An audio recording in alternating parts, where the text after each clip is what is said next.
Hello everyone, welcome back to book tells by Pritha. Second দিন বইমেলা visit করলাম, but unfortunately মেলার মধ্যে বেশি ছবি তোলার চান্স আমি সেকেন্ড দিন পাইনি। চান্স পাইনি এটা বলাটা ভুল, মানে নিজেরই খুব একটা ইচ্ছে করছিল না। তাও আমি যেটুখানি যা পেরেছি সেটা ইন্ট্রোডাকশনে দিয়ে দিয়েছি। আজকে আমি ডিরেক্টলি কী কী বই কিনেছি সেখানে চলে যাচ্ছি। তো প্রথম যে বইটা কিনেছি সেটা হচ্ছে শব্দ প্রকাশন থেকে। আমি ইন জেনারেল যখনই কোনো নতুন রাইটারকে এক্সপ্লোর করার ভাবি, তো আমি তখন ওনাদের শর্ট স্টোরি কালেকশন, নভেলা, তারপর নভেল, এরা এই অর্ডারে যাওয়াটা পছন্দ করি। তো দেবজ্যোতি ভট্টাচার্য এখনকার টাইমের একজন ভালো কন্টেম্পোরারি রাইটার। তো এক্ষেত্রে আমি দেবজ্যোতি ভট্টাচার্য চোখাচোখি বইটা নিয়েছি। এইটা সম্পর্কেও একটা ইনস্টাগ্রাম হ্যান্ডেলে খুব ভালো কথা শুনেছিলাম। তো বইটার ফার্স্ট অ্যাট্রাকশনটা হচ্ছে নাম, দ্বিতীয় হচ্ছে সুন্দর বইয়ের কভার। এটারই নাকি এই বইটা নাকি লাস্ট ইয়ার বেরিয়েছে। এটার এবছর যে বইটা বেরিয়েছে সেটার নাম হচ্ছে পায়ে পায়ে। তো ওনারা আমাকে বলছিলেন যে ওটাও কালেক্ট করতে, বাট আমি বললাম যে যেহেতু আমি এই রাইটারকে ফার্স্ট টাইম পড়ছি, তো প্রথমে একটা পড়ি, ভালো লাগলে ডেফিনেটলি আমি সেকেন্ডটা নেব।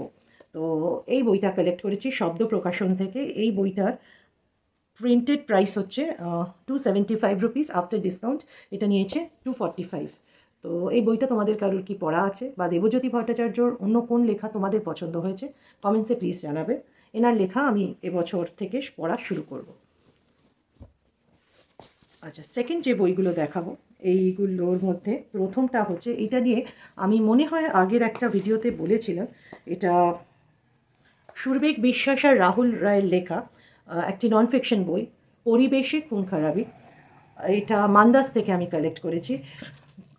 কন্টেম্পোরারি টাইমসে আমাদের যে নানা রকম ক্রাইম হচ্ছে বেসড অন এনভায়রনমেন্ট, সেরকম কিছু তথ্য আমি যা শুনেছি এই বইটাতে দেওয়া আছে। তো ফার্স্ট আমার যেটা অ্যাট্রাক্ট করে হচ্ছে অ্যাগেন বইটার নাম পরিবেশে খুন খারাপি। আর এটার মধ্যে মানে real life crime based on environment, এই রকম টপিক সত্যি ইংরেজি বলো বাংলায় তো পড়িনি, ইংরেজিতেও আমি এরকম টপিক নিয়ে পড়িনি।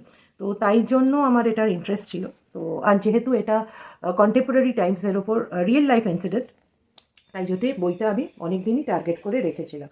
এটার প্রিন্টেড প্রাইস হচ্ছে 350 টাকা। আর একটা বই যেটা আমি মান্দাস থেকে কিনেছি, অ্যাগেন এটাও আমার উইশ লিস্টে দিয়েছি কিনা জানি না। আমি একটা ইনস্টাগ্রাম হ্যান্ডেল ফলো করছি এখন, খুব আমার তার বুক চয়েসেস খুব ভালো লাগছে। এবং এই যে বইমেলার কেনাকাটা দুদিনে, তার মধ্যে বেশিরভাগই ওই পার্টিকুলার হ্যান্ডেলটার যে বইগুলো সাজেস্ট করেছে, আমার সেগুলো কিছুভাবে মনে হয়েছে আমার রিডিং টেস্টের সঙ্গে সেটা ম্যাচ করছে। তো তাই জন্যে আমি বইগুলো কালেক্ট করেছি। আর দ্বিতীয়ত এই বইগুলো সম্পর্কে আমি কিন্তু মানে খুব যে অনেক লোক বলছে বা এ করছে সেটা নয়। তো আমার যেটা মনে হয় যে যেহেতু আমার কাছে একটা সোশ্যাল মিডিয়া প্ল্যাটফর্ম আছে যেখানে আমি আমার বক্তব্য কিছু লোকের কাছে অ্যাটলিস্ট পৌঁছে দিতে পারছি, তাহলে যদি এরকম lesser known books but written well, এইরকম বই আমি যদি লোকের কাছে পৌঁছতে পারি তাহলে সেটা ভালো হবে। তো তাই জন্যে আমি আরও পিক অ্যান্ড চুজ করছি সেরকম বই যেগুলো হয়তো কোনো কারণে সেরকম পপুলার নয়। তো এই বইটার নাম হচ্ছে ভারতবর্ষ। এটাও আমি মান্দাস থেকে নিয়েছি। এটা লিখেছে সাদেক হোসেন। এইটা খুব ছোট একটা বই। এইটা বলছে যে কন্টেম্পোরারি কন্ডিশন অফ ইন্ডিয়া, সেইটা নিয়ে বইটা। তো পড়ে দেখি, যদি ভালো লাগে ডেফিনেটলি এটা নিয়ে একটা সেপারেট ভিডিও করার ইচ্ছে আছে। এটা প্রিন্টেড প্রাইস হচ্ছে 250 টাকা। সবকটা বইতেই 10% করে ডিসকাউন্ট পেয়েছি। এবছর আমার রিডিং গোলসের মধ্যে যেমন আছে যে নতুন রাইটার্সদের লেখা এমন বই পড়া যেগুলো হয়তো খুব পপুলার নয়, এক। 2 নম্বর হচ্ছে একটু বেশি করে বাংলা নন ফিকশন পড়া। আর 3 নম্বর হচ্ছে এমন বই যেগুলো, যেটা আমার ইংলিশের ক্ষেত্রেও সেটা, যে যেগুলো কোনো জায়গাকে ইম্পর্টেন্স দিচ্ছে বা কোনো পার্সনকে ইম্পর্টেন্স দিচ্ছে, সেই ধরনের বই পড়া। ইংলিশে অলরেডি আমি সেরকম বই পড়ি যেগুলো প্লেসের, মানে প্লেসটা is the hero of the story. তো বা হতে পারে food is the hero of the story. তো এই ধরনের টপিকস আমার খুব ইন্টারেস্টিং লাগছে এখন। আমি জানি না 2 বছর পরে কী হবে, বাট এই মুহূর্তে আমার এগুলো ভালো লাগছে। তো আমি এরকম ধরনেরই টপিকসের বই বার করছি। তার মধ্যে অবভিয়াসলি নিজের টেস্ট অ্যান্ড প্রেফারেন্সেস অবভিয়াসলি আছে। তো সেরকম। আর যেটা আমি বলেই দিয়েছিলাম যে আমি বইমেলার থেকে যে বইগুলো এবছর কিনেছি সেগুলোর যেন দাম 400 রুপিসের ওপরে না হয়, যাতে after discount it comes to something less than 350-370 rupees. তো সেটাই করেছি। আর বইমেলা তো ডেফিনেটলি আগের ভিডিওতেও বলেছি যে বইমেলা এমন একটা জায়গা যেখানে প্রচুর রাইটারদের অ্যামালগামেশন হয়, যেখানে প্রচুর নতুন প্রকাশনীর সম্পর্কে আমরা জানতে পারি, যেখানে অনেক আননোন বই সম্পর্কে আমরা জানতে পারি। আমার তো দুদিন গেছি, তাও আমার লিটল ম্যাগাজিন ঘোরার টাইম হয়নি। আমি স্টার্টিংয়ের দিকে যে প্রথম 3টে গেট আমি ওদিকে অবধি যেতেই পারিনি, এত হিউজ। তো আচ্ছা, এই যে নেক্সট বইটা, এটা কিনেছি আমি রাবণ প্রকাশনার থেকে। এটা আমার উইশ লিস্টে ছিল। এটা হচ্ছে প্রসেনজিৎ দাশগুপ্তর ব্যোমকেশ বক্সীর কলকাতা। এটার কভারটা দেখো, কি অসাধারণ। আর এটা আমি জেনারেলি চেষ্টা করি যে বইমেলায় গেলে একটা বই অন কলকাতা কালেক্ট করা। লাস্ট ইয়ার 2টো বই বুক ফার্ম থেকে নিয়েছিলাম, একটা কলকাতা রাত্রি রহস্য আর একটা কলকাতা ইতিবৃত্ত। কলকাতা ইতিবৃত্ত এখনও পড়া হয়নি, কলকাতা রাত্রি রহস্যটা পড়া হয়ে গেছে। তো কলকাতা সম্পর্কে লোকেদের কী ভিউজ, কী থটস, কী ওপিনিয়ন, এগুলো জানতে আমার বড় ভালো লাগে, বিকজ শহরটাকে আমি খুব ভালোবাসি, বা থাকতে থাকতে ভালোবেসে ফেলেছি, যাই বলো। ওইটার মধ্যে খুব সুন্দর সুন্দর এরকম ছবি দেওয়া আছে। তো এরকম সুন্দর ছবি দেওয়া আছে। আচ্ছা, এই বইটার প্রিন্টেড প্রাইস হচ্ছে 300 টাকা। এটা 10% ডিসকাউন্ট পাওয়া গেছে। প্রসেনজিৎ দাশগুপ্তরও ওনার বইয়ের যে টাইটেলগুলো হয় সেটা ব্যোমকেশ, ফেলুদা এদেরকে নিয়ে হয়। আমি অ্যাকচুয়ালি সন্দেশের স্টল খুঁজে পাইনি, কেননা ওনার একটা বই ছিল ফেলু বক্সির কলকাতা, সেই বইটা সন্দেশের স্টলে মোস্ট প্রবাবলি অ্যাভেলেবেল। তো অবভিয়াসলি খুঁজে পাইনি, তাই কেনাও হয়নি। তো দেখি একটা বই পড়ে দেখি, ভালো লাগলে আরও নেব। তো আমি পাবলিশারকে জিজ্ঞেস করলাম যে এটা কি মেনলি। বলছে এটা বেসিক্যালি হচ্ছে যে কলকাতা নিয়ে শরদিন্দু লিখেছেন, এবং যেটা যে সময়টায় কলকাতায় ব্যোমকেশ বক্সির মতন একটা ফিকশনাল ক্যারেক্টার থাকতো, সেই সময়কার যে কলকাতা, সেটার একটা ডেসক্রিপশন এই বইটাতে আছে। আমার মেন অ্যাট্রাকশন কিন্তু বলেই দিচ্ছি, এটা আমি অনেক দিন ধরে করে রেখেছিলাম, এটার এই কভার অ্যান্ড এটার এই নামটা, তারপর তো কলকাতা আছে। সো এটা হচ্ছে আর একটা বই। আর আমি বারবার বলছি যে দোকান খুঁজতে কিন্তু মানে কালঘাম চুকে যাবে, বিকজ আমি মানে স্ক্রিনশট নিয়ে গেছি প্রত্যেকটা দোকান, কত নম্বর স্টল, কোন গেটের কাছে আছে। সে যেন মনে হচ্ছে দোকান খুঁজছি না, যেন জিগজো পাজল সলভ করছি, এরকম অবস্থা। এত দোকান এত দোকান, এত খুঁজতে হয়েছে, এত হাঁটতে হয়েছে। হ্যাঁ, ওরা বলে দিয়েছে যে প্লে স্টোর থেকে কি বুক ফেয়ারের কোনো একটা অ্যাপ আছে, সেইটা এবারে ডাউনলোড করে নিতে। সেটা আমার করা হয়নি, বিকজ আমি শিওর ছিলাম না যে বুক ফেয়ারে আদেও ইন্টারনেট কাজ করবে কি না, বিকজ এরকম আগেও হয়েছে যে জিপে থেকে পেমেন্ট করতে গেছি, দেখছি লিঙ্ক নট অ্যাভেলেবেল। তো আমি সেটাতে খুব একটা শিওর ছিলাম না যে আদেও ফোনে প্লে স্টোর ওপেন হবে কি না। তো সেই জন্য তো এটাই ইজিয়েস্ট ওয়ে আমার যেটা মনে হচ্ছে, স্ক্রিনশট নিয়ে নাও, ফোনে কোনো একটা জায়গায় সেভ করে নাও, অ্যাকর্ডিংলি বইয়ের লিস্টও বানিয়ে নাও, অ্যান্ড গো স্টল স্পেসিফিক। হ্যাঁ, বাট আমার মতন পাবলিক যারা সন্ধ্যে 6টায় যায় বুক ফেয়ার শেষ 8টা 8:30টার মধ্যে, তাদের এরকমই অবস্থা হবে। হ্যাঁ, তোমরা যদি সারাদিন ধরে যাও, that's a different story altogether. Next যে বইটা কিনেছি, এটা আমি প্ল্যাটফর্ম প্রকাশনী থেকে কিনেছি। এটার নাম হচ্ছে ত্রিশঙ্কু রহস্য এবং সোমদা। আগেন এই বইটা কিন্তু আমার মানে কেনার উইশ লিস্টে অনেক দিন ছিল, বাট এই বইটা ইস প্রাইসি। আমি শুনেছি এটার সেকেন্ড পার্টটা আরও বেশি প্রাইসি। তো এটার প্রিন্টেড প্রাইস হচ্ছে 425 টাকা, এটাতে ডিসকাউন্ট দেবার ওনারা দিয়েছেন। কিন্তু এটার সেকেন্ড পার্টটা এখনও প্রিন্ট হয়ে দোকানে আসেনি। আমাকে বললো যে আগামীকাল হয়তো চলে আসবে। তো এইটাতে আমি যেটুখানি এইটার ব্যাপারে রাইটার যা বলেছেন, এটা হচ্ছে লালগড় এবং পুরুলিয়া।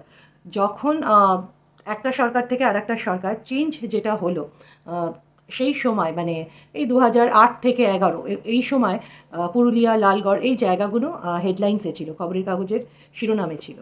তো ওখানকার নানা রকম যে ইনসিডেন্ট, এবং তার সঙ্গে একটা ডিটেকটিভ স্টোরি কনসেপচুয়ালাইজ করে ফিকশনাল ক্যারেক্টার বিল্ড আপ করে লেখা, সে তার ওপরে। এবং রাইটার নিজেই বলেছেন ওনার একটা ভিডিওতে যে এইখানে যে এই যে পেপার কাটিংগুলো দেখতে পাচ্ছ, এই প্রত্যেকটা পেপার কাটিংয়ের সঙ্গে বইতে যা লেখা আছে সেটার কিছু না কিছু লিঙ্ক আছে।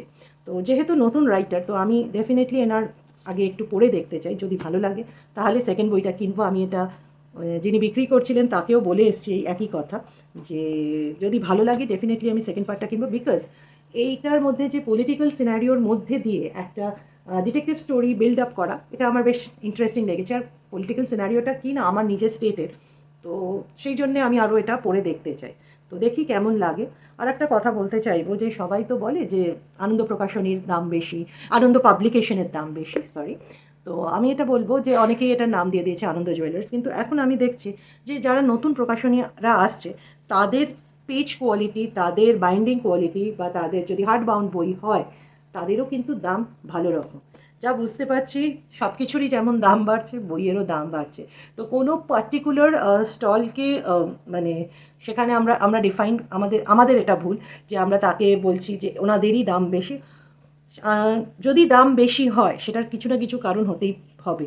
মানে either you see the binding quality or you should check the paper quality, ভেতরে অলঙ্করণ আছে কি না সেটা দেখতে হবে, কে অলঙ্করণ মানে এরকম কভারগুলো তৈরি করছে সেগুলো দেখতে হবে, অনেকগুলো ফ্যাক্টরস আছে। তারপর নাম্বার অফ পেজেস তো ডেফিনেটলি একটা ইম্পর্টেন্ট ফ্যাক্টর। তো এইগুলো মানে আমি বলবো যে আপনারা যদি ভালো বই পড়তে ভালোবাসেন আইদার লাইব্রেরি থেকে কালেক্ট করুন, আর যদি আপনাদের ক্ষমতা থাকে বা আপনারা সেগুলোকে কালেক্ট করতে চান, ভালো বই আপনাদের নিজেদের কালেকশনে রাখতে চান, আমি যেটা নিজেও করি, তাহলে ভালো মানে pay the price for the book. তো তাতে কি হয়, পাবলিশিং ইন্ডাস্ট্রিদের একটা মোটিভেশন আসে, বাডিং রাইটার্স। আমি কালকে বইমেলায় গিয়ে দেখলাম কত নতুন রাইটারদেরকে যে দেখতে পেয়েছি আমি কি বলবো।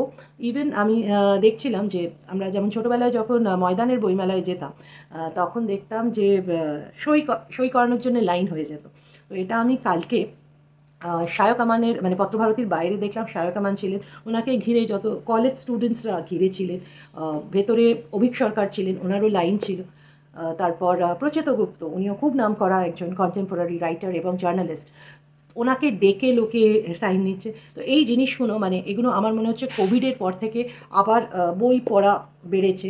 এত নতুন প্রকাশনী যখন বইমেলাতে স্টল দিচ্ছে, ডেফিনেটলি বিজনেস হ্যাজ ইমপ্রুভ, নাহলে কেউ এত স্টল মানে এমনি এমনি তো আর দেবে না।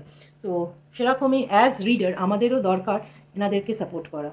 তো ভালো বই পড়ুন, ভালো বই কিনুন, ভালো লাগলে সেই বইগুলো সম্পর্কে বিভিন্ন সোশ্যাল মিডিয়া প্ল্যাটফর্মে অন্য লোকেদের অ্যাওয়্যার করুন। অনেকটা বলে ফেললাম, এনিওয়েজ।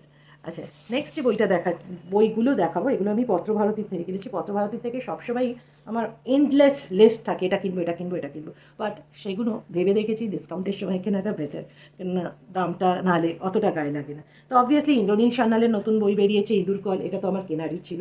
এটা তো মানে যারা আমার ভিডিও দেখো জানোই যে ইন্দ্রনীল সান্যালের বই আমি ছাড়তে পারি না। তো এইটা ফার্স্ট বই যেটা কিনেছি, এটা আমার প্ল্যানিংয়েই ছিল যে আমি এটা কিনবই। তো এই বইটার প্রিন্টেড প্রাইস হচ্ছে 280 টাকা। অ্যাগেন এটাও যতদূর জানি something with medicine and thriller. তো লেটস সি, এটা পড়ে দেখি, ভালো লাগলে ডেফিনেটলি জানাবো। অনেকগুলো থ্রিলার বই যেগুলো নতুন নতুন বেরিয়েছে কিনেছি, তো সেগুলো নিয়ে কন্টেন্ট বানানোর ইচ্ছে আছে। এই বইটা আমি কিনবো বলে যাইনি, বাট এটা একদম আমার চোখের সামনে রাখা ছিল, আমি কালেক্ট করে নিয়েছি বিকজ আমার এই ক্যারেক্টারটা যে কাজটা করে সেটা আমার বেশ ইন্টারেস্টিং লেগেছে। এটা সৈকত মুখোপাধ্যায় বুধুদার 3 রহস্য, কাভারটা দেখো অসাধারণ। এর মধ্যেও মনে হয় হ্যাঁ 3টে রহস্য গল্প আছে। আমার এই বুধুদার ক্যারেক্টারটা ফাটাফাটি লেগেছে এই বইটা, ওই জন্যে আমি মানে নিয়ে নিলাম আর কি, অত না ভেবে আমি জাস্ট পিক করলাম এটা তাড়াতাড়ি পড়বো। তো এই দুটো বই কিনেছি আমি পত্রভারতীর থেকে। তারপর দেখাচ্ছি, ওকে এটা প্রথমেই গিয়ে কিনি, এটা আমি কিনেছি বেঙ্গল ট্রায়োকা পাবলিকেশন থেকে, পিয়া সরকারের মৃত্যু বিসর্ফিল। আমি উচ্চারণটা হয়তো ভুল করছি, আমার একজন সাবস্ক্রাইবার আমার প্রিভিয়াস ভিডিওতে উচ্চারণটা মানে এরম ভেঙে ভেঙে লিখেও দিয়েছিলেন, তারপর যথারীতি আমি সেটা দেখেওছি, অ্যাপ্রিসিয়েটও করেছি, তারপর ভুলে গেছি। এই বইটা it's a non fiction, but এটা নাকি লেখার যে কায়দাটা সেটা থ্রিলার প্যাটার্নে, এবং এই পুরো বইটা নাকি মাউন্টেনিয়ারিং ট্রেকিং এইটার ওপরে। তো এই বইটার সম্পর্কে আমি একটা পার্টিকুলার বুকটিউব চ্যানেলে দেখেছিলাম, আমার ভালো লেগেছে টপিকটা, তাই জন্যে আমি এই বইটা কালেক্ট করেছি। অলসো আমি যখন এই বইটা কালেক্ট করলাম, পিয়া সরকারের লেখা আমি পড়িনি, তো ওনারা আর একটা বই সাজেস্ট করছিলেন, তো আমি বললাম না আগে এটা পড়ে দেখি। এই বইটারও খুব একটা বেশি দাম নয়, এটা নিয়েছে, এটা প্রিন্টেড প্রাইস হচ্ছে 260 টাকা, তো ডিসকাউন্ট তারপরে পেয়েছি এটার উপরে। সবাইকে একটা বড় থ্যাংক ইউ আমার কন্টেন্টগুলোকে লাইক করার জন্য আর সিমিলার কন্টেন্ট দেখার জন্য। তোমাদেরকে বুক টেলস বাই পৃথা কিন্তু সাবস্ক্রাইব করতেই হবে।